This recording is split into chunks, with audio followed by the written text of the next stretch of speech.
बिस्मिल्लाहिर्रहमानिर्रहीम अस्सलाम वालेकुम। गर्मियों के लिए इंतहाई सस्ते कपड़े आ चुके हैं यहाँ पर। बहुत ही शानदार इसका आप डिज़ाइन चेक कर सकते हैं, इसका गला आप चेक कर सकते हैं, साथ साथ में यहाँ पे इसके आप आस्तीन चेक कर सकते हैं। बैक साइड से भी आपको दिखाते हैं। 3 पीस सूट है ये, मलाई सूट है ये, और इसका शलवार भी हम आपको दिखा देते हैं, इसका दुपट्टा भी आपको दिखा देते हैं। बैक साइड से मैं आपको दिखा देता हूँ। ये बहुत ही ज़्यादा सस्ते सूट हैं। ये इसकी बैक साइड है, यहाँ पे भी आप इसकी आस्तीन देख सकते हैं। बैक साइड का भी आप लोग देख सकते हैं, बिल्कुल प्रिंटेड ये डिज़ाइन कलर का ये देख सकते हैं आप लोग।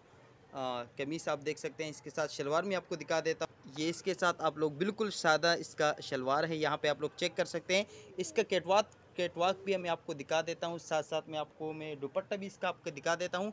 नेट वाला दुपट्टा है, इसके साथ आप लोग चेक कर सकते हैं। और ये भी तकरीबन 2-2.5 गज़ का दुपट्टा है, नेट वाला है। और इसका मैं आपको कैटवाक दिखा देता हूँ, चेक कर सकते हैं आप लोग।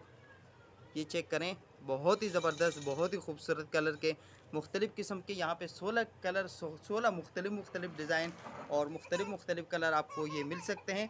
जिस भाई बहन ने लेना हो तो वो कमेंट में रब्ता करें। बहुत ही सस्ते दामों के साथ आप लोगों को ये मिल सकता है। बहुत ही ज़बरदस्त, गर्मियों के लिए बहुत ही शानदार ये कपड़े हैं।